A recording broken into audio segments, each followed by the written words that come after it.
Assalamualaikum warahmatullahi wabarakatuh. Sebelum menonton video ini, tombol subscribe dan tombol notifikasinya, mengetahui video-video terbaru di akun ini. Segala sesuatu harus sedang dikembalikan pada etimologi, pada makna yang ada di kamus, ada gunanya percakapan akademik.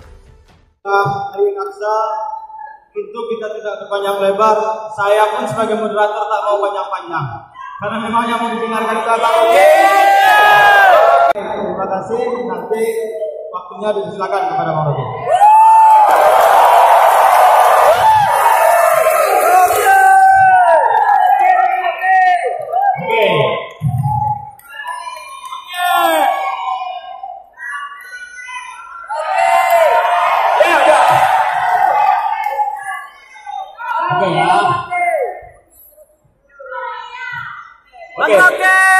Oke teman-teman, selamat datang di Riau.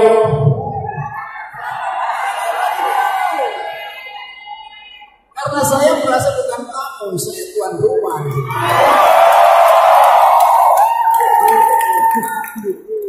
Saudara-saudara adalah tamu saya, tamu akal sehat.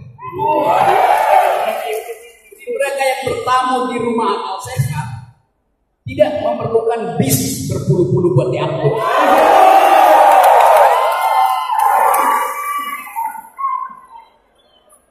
Karena akal sehat, akal itu punya sayap, dia akan terbang sendiri.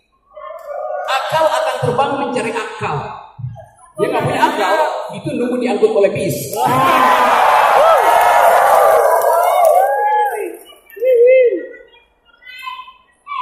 Oke, saya balik pada inti acara hari ini. Saudara Sabri artinya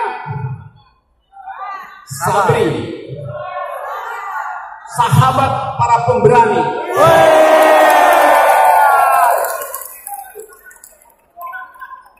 Karena yang kita butuh sekarang adalah orang yang berani, bukan orang yang ngomel-ngomel di depan rakyat.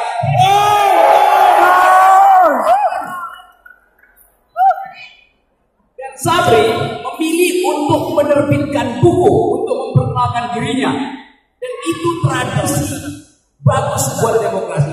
Perkenalkan dirimu dengan buku, dengan gagasan, bukan dengan nasi bungkus.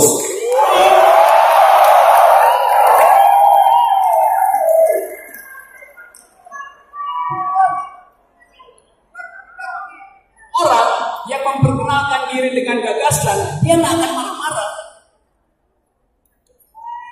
Kita ingin agar supaya ada peradaban politik di negeri ini dengan pertukaran argumentasi. Buku isinya adalah argumentasi, bukan sentimen. Argumen isi buku, bukan sentimen.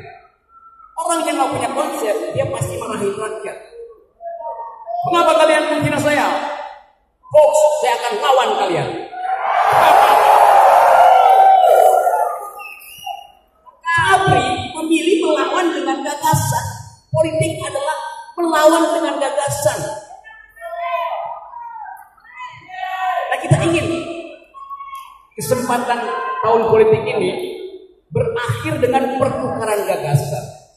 Sama seperti saudara Erwin tadi, memilih untuk menyimpang sedikit dari Golkar. Nanti juga ketemu di ujung itu. Dalam keterangan beliau, dia mengatakan saya memilih persahabatan. Persahabatan di dalam tataran ide, itu yang dimaksud oleh Erwin. Jadi bersahabat karena idenya sama. Tentu ada persahabatan karena sepergaulan, tapi dalam politik orang bersahabat karena idenya sama. Erwin Aksa menemukan bahwa ide dia setara, seiring dan sejalan dengan ide Sandiaga Uno. Seandainya Golkar nanti berubah pikiran dalam 2 minggu ini, maka idenya juga akan sama.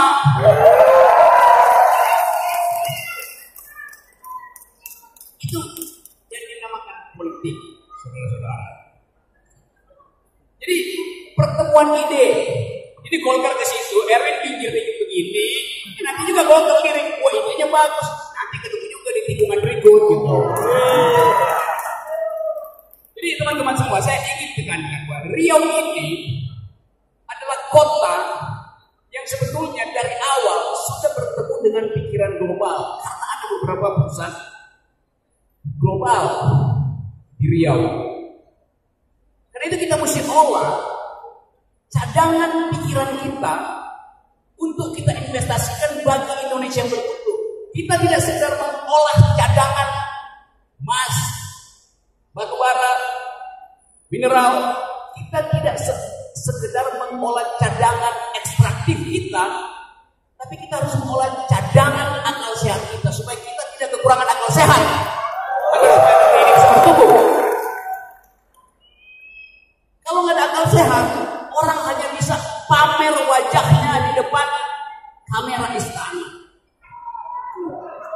Itu. Kalau Anda punya akal itu akan bersinar dengan sendirinya. Orang yang berakal wajahnya akan bersinar. Tidak perlu cahaya kamera, selfie bikin cahaya bersinar.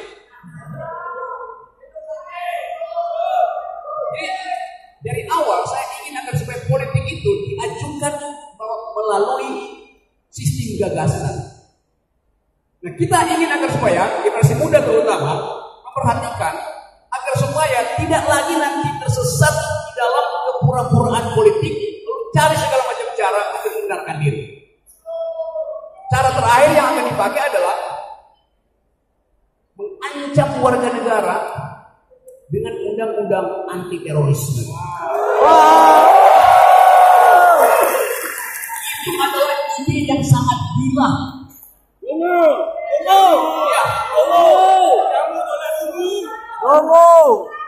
Karena di dalam undang-undang terorisme filosofinya adalah tuduh dulu baru adili. Itu bahayanya. Karena filosofinya begitu. Jadi mereka yang menginginkan undang-undang terorisme dipakai buat mengancam demokrasi, itu artinya dia menganggap bahwa rakyat itu adalah teroris semuanya. Kan kacau. Nah, saya berulang kali usulkan kemana-mana, terutama ke universitas, bertemu dengan generasi milenial, bertemu dengan para mahasiswa, bertemu dengan mama, dan saya dapat satu spirit baru bahwa yang sedang saudara lakukan sekarang adalah upaya untuk menghasilkan keadilan, dan itu nggak mungkin dihentikan oleh undang-undang terorisme.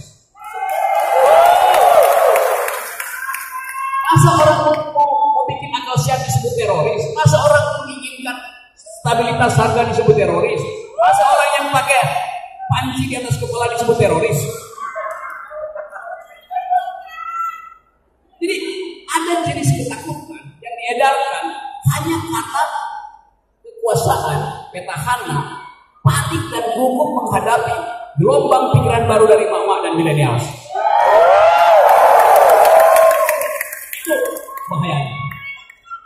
Jadi, saudara-saudara, saya ada di sini dalam upaya untuk saling menggerakkan, meningkatkan diri dengan satu konsep akal sehat tadi. Nah, akal sehat itu bukan sekedar kecerdasan akademis yang diperoleh orang lewat bangku kuliah. Akal sehat itu adalah perintah nurani supaya berpikir karena ada ketidakadilan. Itu namanya akal sehat. Jadi ada hubungan antara nurani yang terganggu oleh ketidakadilan dengan terbitnya akal sehat. Jadi hati dan pikiran itu yang disebut akal sehat. Setuju? Oke, saudara-saudara, nanti kita mungkin masih bisa bercakap-cakap karena waktu sudah sangat sedikit. Oke. Yang nggak mau saya berhenti di sini, silakan ikut saya pulang ya.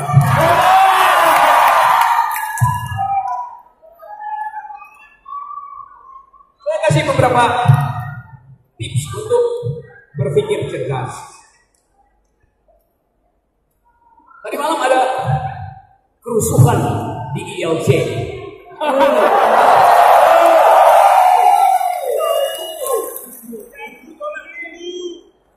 Karena ketidakmampuan dari seorang profesor, sudah malu ada profesor UI yang ngerti konsep dasar dari hoax.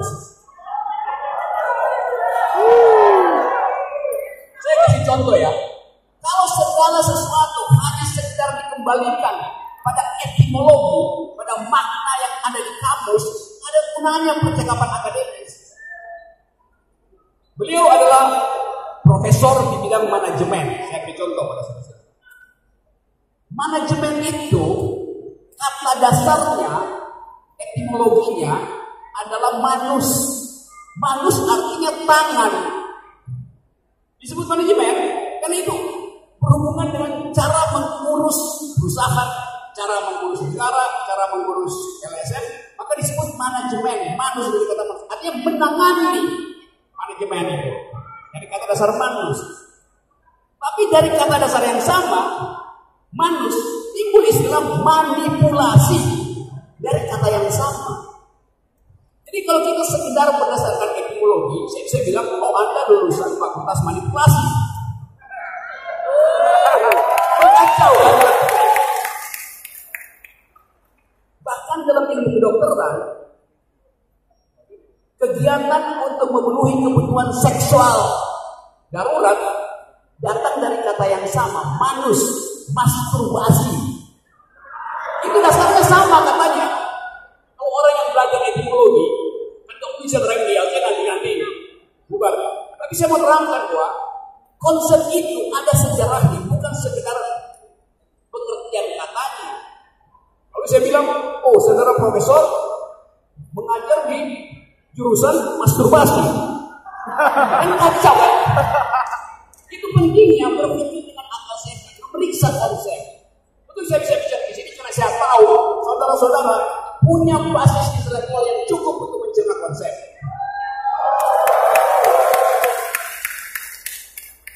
Nah, ini contoh kalau kita kehilangan kemampuan untuk berpikir waras, maka negara ini amburadul jadi.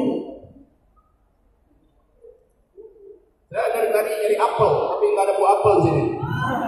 Buah apel udah habis buah Semarang. Buat apel kebangsaan. 100 miliar. Nah, saudara-saudara, sering saya beri contoh bahwa kehidupan kita dibuat miskin oleh pemimpin yang kurang mampu berpikir. Itu soal kita. Jadi kalau ditanya, apa masalah Bapak Presiden sekarang? Masalahnya dia nggak ngerti masalahnya.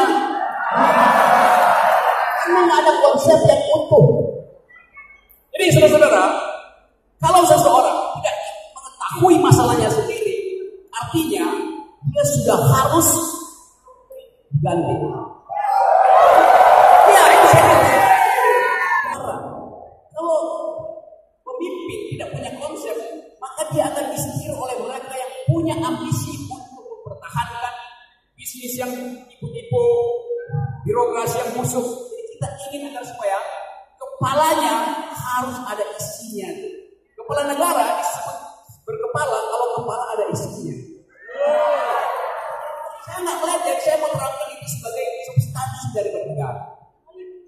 Jadi teman-teman, saya senang ada di sini. Dan saya percaya bahwa perubahan itu tidak mungkin dihalangi oleh undang-undang apapun. Nah ini saya ada di kota Pekanbaru. Oke. Saya berada di kota Pekanbaru, pemilu tinggal berapa hari? 20. Ya, 20 harian. Artinya saya berada di Pekanbaru untuk memastikan bahwa 2 pekan ke depan Pekanbaru akan punya presiden baru.